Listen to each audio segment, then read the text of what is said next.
Hi, this is Di, the bass playing mom, and recently I got a question I felt like I needed to respond to. I got this question from a viewer in Norway. I don't want to destroy his name, but you'll see it here on the screen.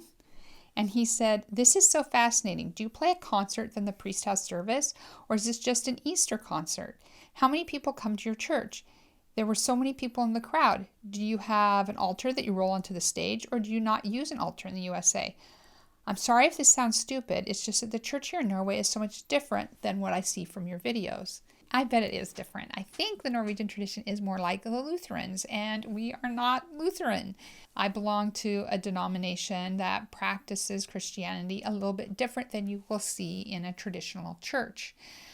We actually come from an evangelist who went from town to town under a tent.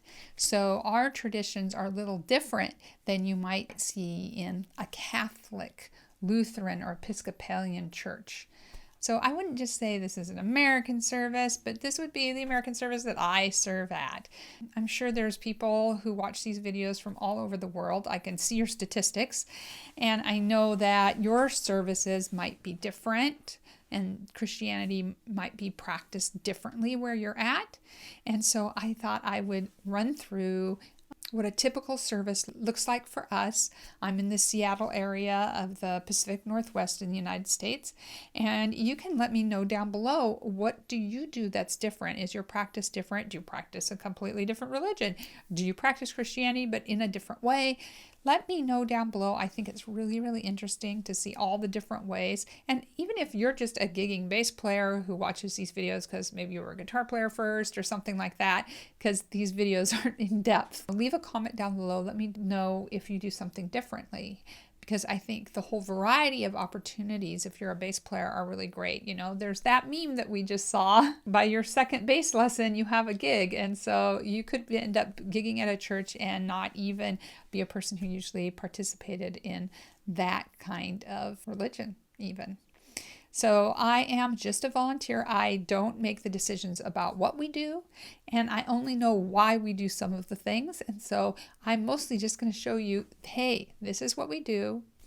This is our run sheet, and let me know what you do that's different. I just think it's interesting. Our church, though typical for our denomination, is not the same as the church down the street. It's not even going to be close.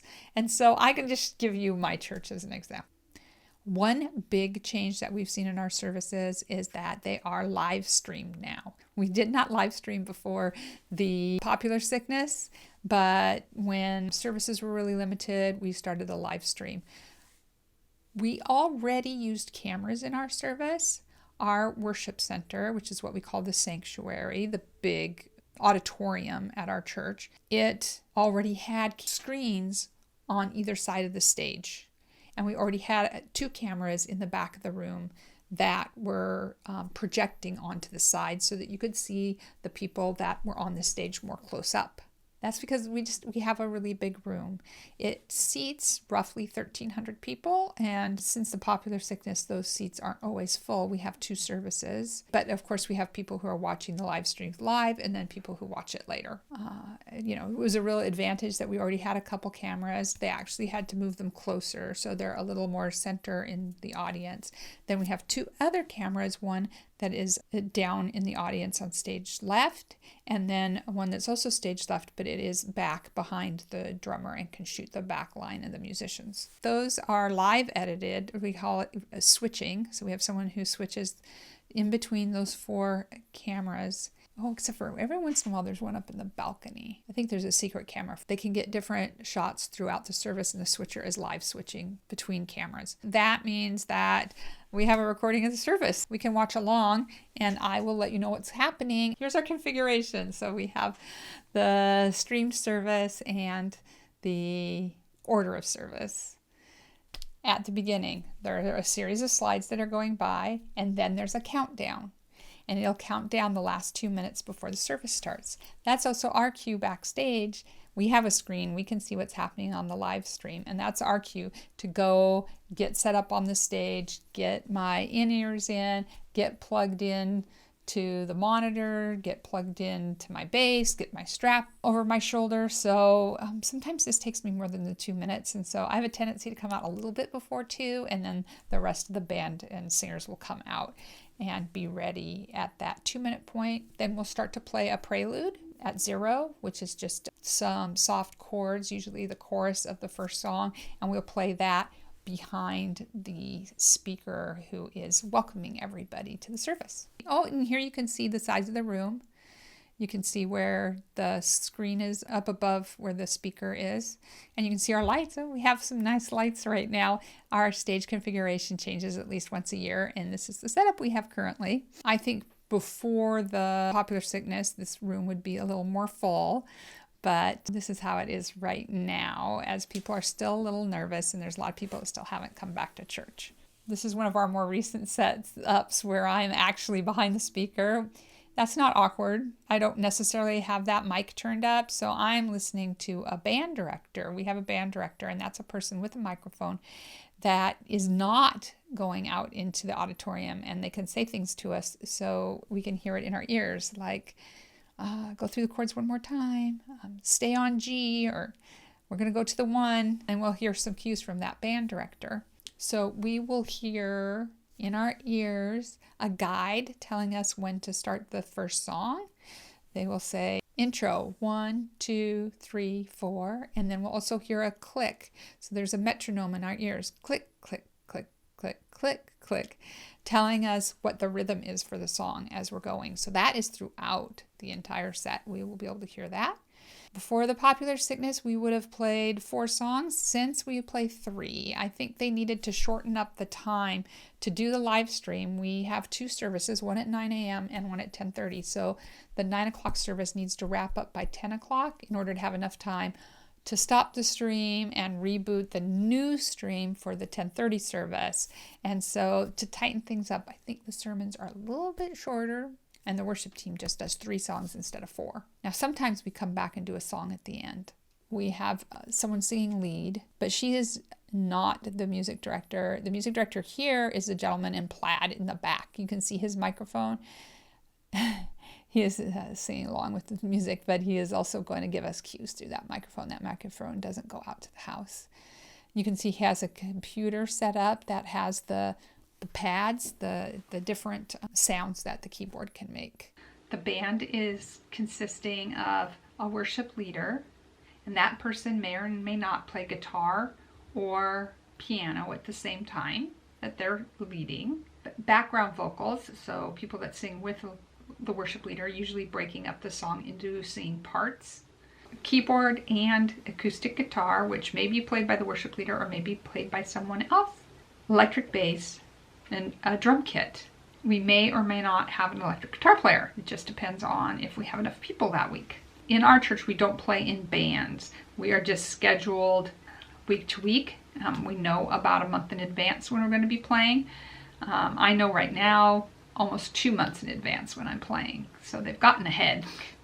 So we get that electronically through Planning Center Online, which is a software that you can use to program in the order of your service, and it also invites the musicians, singers, and all of the rest of the volunteers and staff that are going to be serving that day.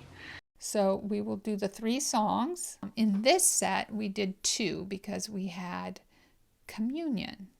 So that came in between the second song and the third song. So when our church practices communion, we do it in a small plastic cup that's sealed. You know, everybody's conscious about germs right now. It has grape juice and a cracker. And so that is in baskets that folks take before they go sit down. And then we take communion together. As you can see, the words for singing are on the screen. We don't have a traditional hymnal. We don't have a book that people read the words from or a piece of paper that's passed out with the words on it.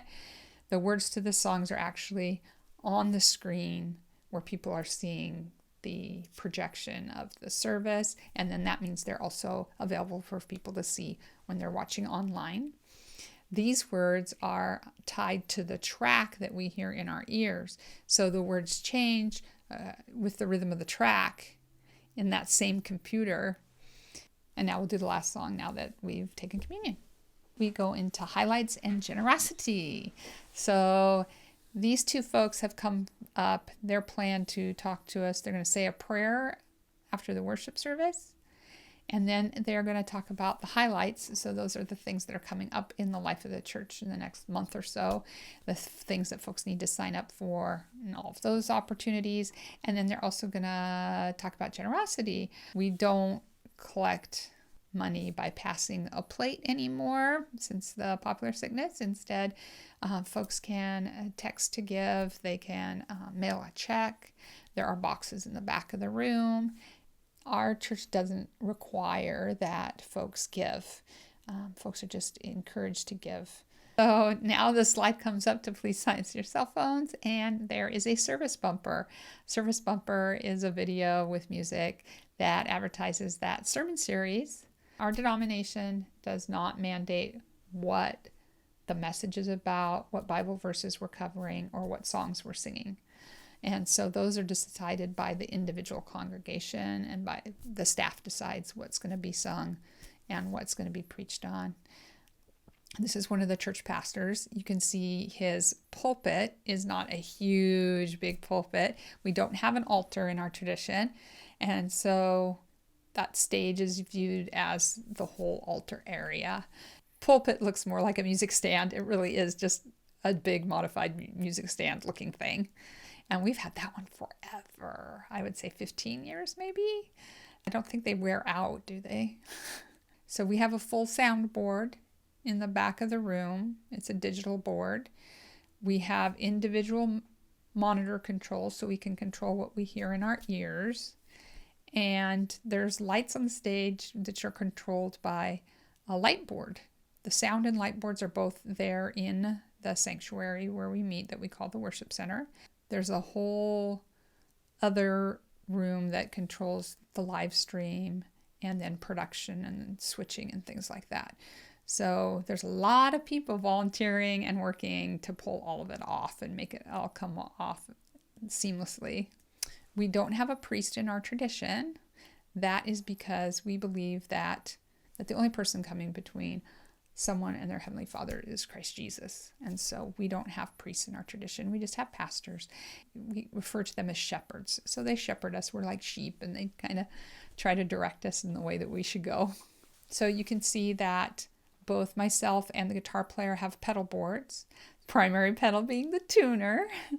I have a gate. And of course, there's distortion. I have distortion, and so does the guitar player.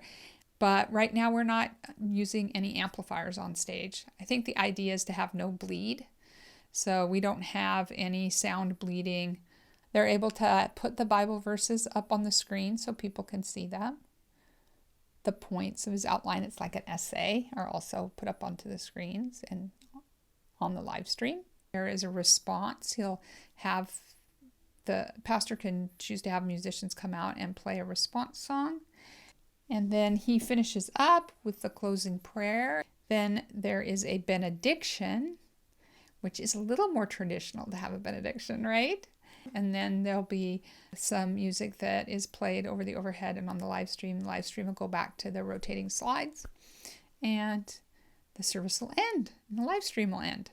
Our gentleman from Norway asked, he wanted to know how many people attend our church. As a volunteer, I don't have an answer to that. I know that on a regular Sunday before the popular sickness, we would get about 2,000 people. On a special occasion like Easter or Christmas, we could have 4,000 or 4,500 folks. All right, do you have any other questions? Is there anything I left out? Please let me know down in the comments. I'd love to hear from you. Here is another video about me playing bass, and down here is a video that YouTube picked out just for you.